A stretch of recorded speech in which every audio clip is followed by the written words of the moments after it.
1, 2, 3, 4. Screen time, screen time, screen time, screen time. It's my screen time too. Screen time. Hello, and welcome to It's My Screen Time Too, the podcast where we review the programming the other critics ignore, stuff made for kids. Find out what to watch for family movie night, what to avoid altogether, and what you'll want to watch alone voluntarily. I'm Katie. And I'm Deborah. And I have 2 kids, ages 5 and 8. And I have 3 kids, ages 14, 11, and 11. Welcome to a Screen Time in the News episode for the week of May 1st, 2024. Katie, let's contemplate this nightmare scenario. You send your child to school. No, you're the child.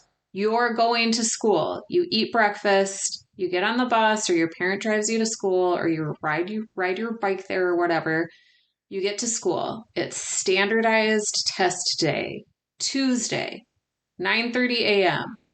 Your teacher tells you to take out your school-issued Chromebook and log on to the English Language Arts MCAS exam that the state in which you live requires you to take. You answer some questions. They're easy, maybe a little boring. You look at the clock.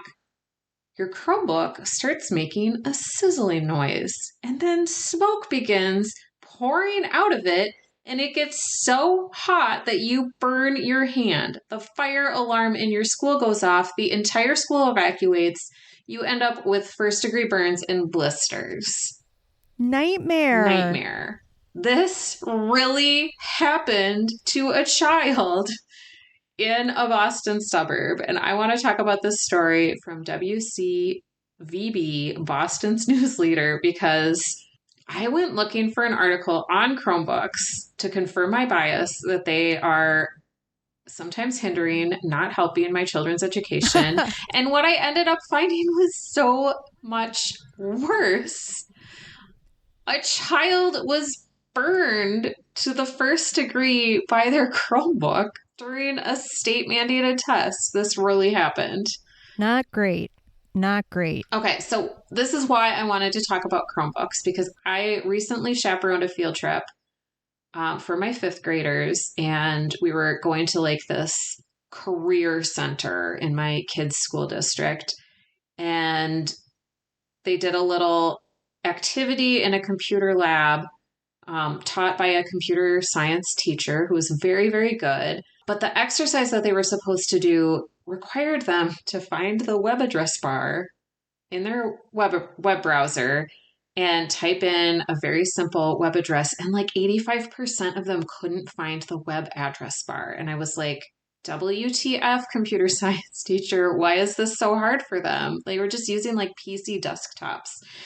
And he was like, Chromebooks have actually hindered kids' digital literacy and computer ability because Chromebooks make it too easy for kids to do things online. How do you type in a web address if you can't find the address bar? Do they like search it? But I think if they're using apps, at least where my kids go to school, they just like click on an app. They're not even using the Chromebooks to like navigate the internet, I don't think, because the Chromebooks are so locked down because people got worked up about what kids could and couldn't do on computers at school.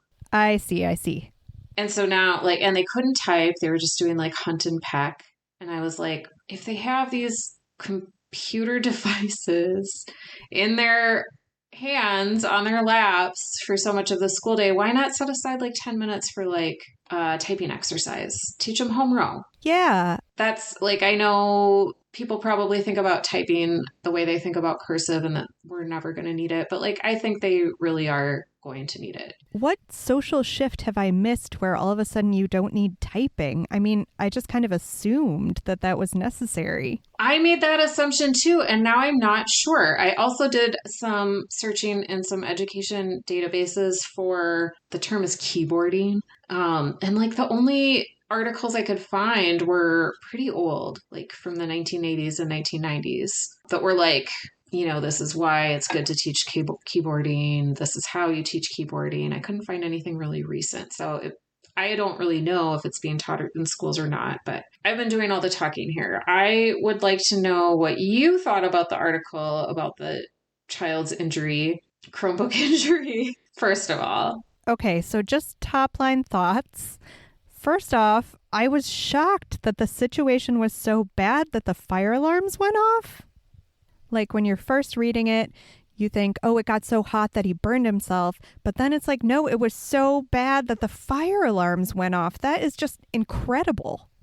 But then I thought, it's so supposedly crucial that these standardized tests be administered that the manufacturer of the Chromebooks will be sending 450 Chromebooks that have the appropriate operating system to the schools so that the assessments can be administered. Why is there no solution so they can take this with paper? Whither art thou, Scantron? Like, why can we not overcome this without being like, well, we have to expose them to these dangerous devices again immediately, because how else will we give the tests? I know. It seemed, well, probably there aren't any Scantron machines left to read those bubble sheets. I bet that's like an obsolete technology, but I know it made me nostalgic.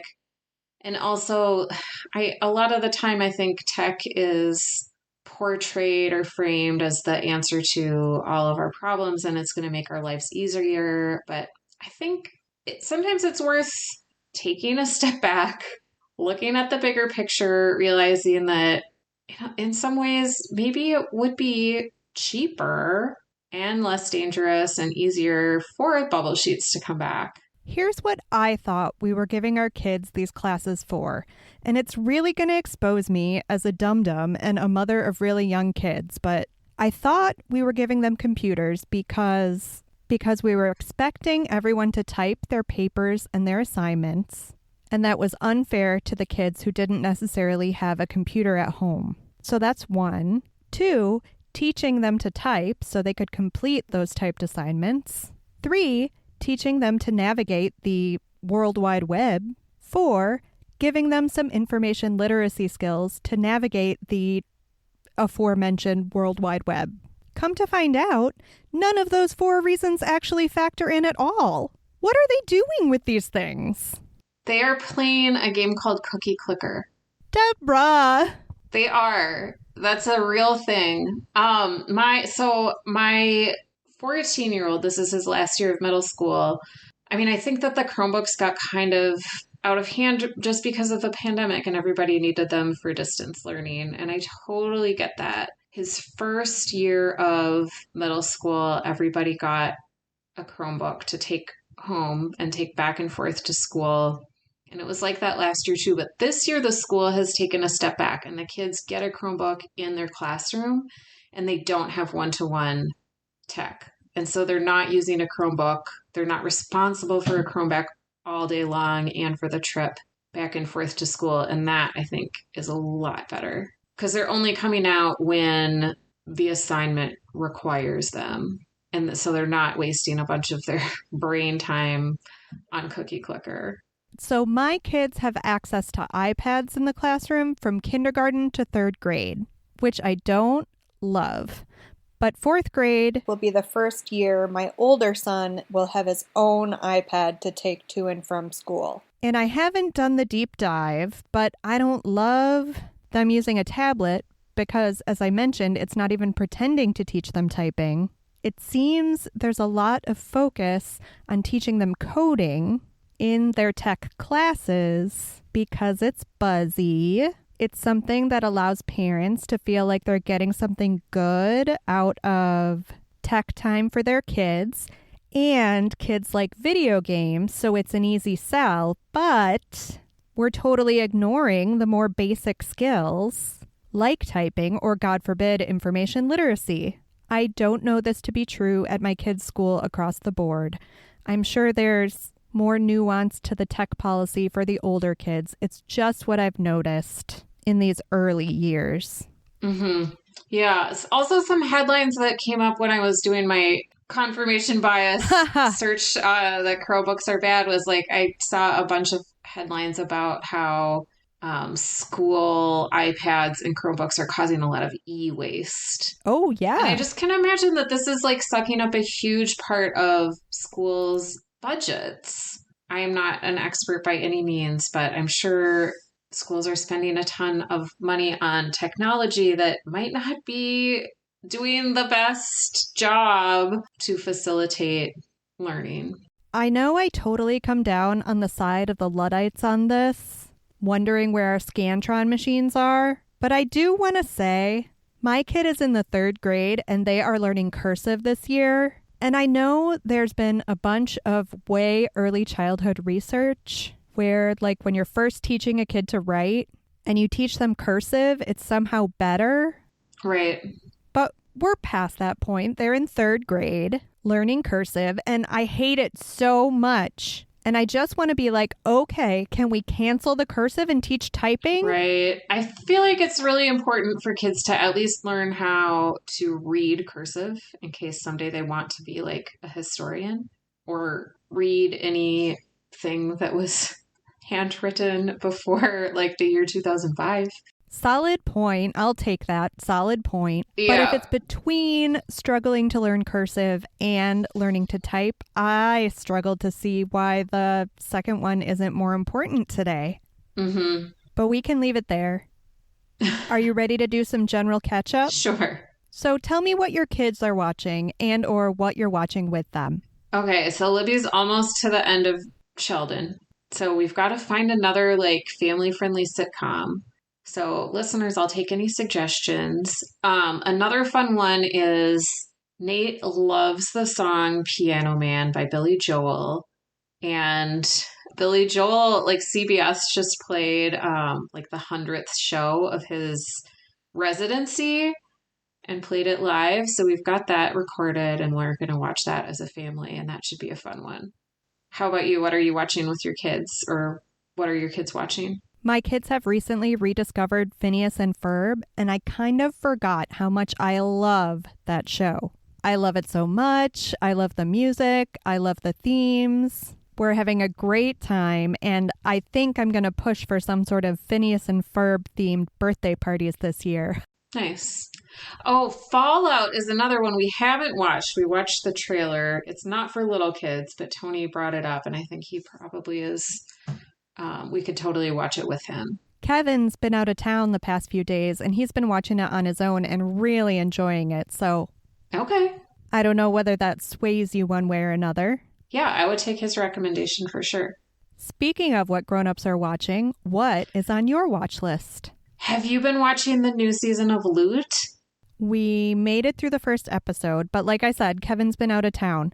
I'm super excited. We are all caught up in that. And the last episode, Joel Kim Booster's character, I think this is like based on the actor's real life story because his like very conservative parents from Indiana come to visit and they're white. And I think in real life, he's adopted Korean American. And you know that I love to see that kind of representation in TV and movies. So I found that to be very touching. Oh, good. I'm even more excited to watch it now. And then we also just started Ripley on Netflix. I'm excited about that one too. Andrew Scott. Yeah, it's good so far. It's very cinematic, like very artsy film feeling, even though it's a TV series. Do you feel one way or the other about the original The Talented Mr. Ripley film? Because I'm not a huge fan of that movie, so that's what's giving me pause to start the show. I watched it when it came out, which was so long ago, and I think I liked it when it came out, so. Well, you'll have to remind me it exists, because it's going to be a while before we finish Three Body Problem, which we're still making our way through and really enjoying. We've crossed the halfway point. I feel like something pretty major happens in episode 5. So things are chugging along quite nicely. I would definitely recommend that one. While Kevin is away, I'm also binging Girls 5 Eva, which has finally made the move to Netflix. So I don't have to worry about the fact that I don't have Peacock. So I'm finally catching up and I'm still just on the first season, but it is so much fun, Deborah. Have you watched this one? I need to I didn't watch it because it was on like Peacock or whatever. Yeah, I need to put that on my watch list. It is such a fun commentary on middle age and the life of the early aughts, and what a weird time that was. Nice. Well, thanks for listening to our discussion about laptops and other tech devices in the classroom. Next week, we'll be back with a review. If you enjoyed our show today, please recommend the show to one friend you think would enjoy it too. We love growing our community of parents for sanity and screen time. Tune in next time for more real talk about the movies and TV we watch with our kids because we have to, and sometimes because we like to. Bye! Screen time. Bye. Screen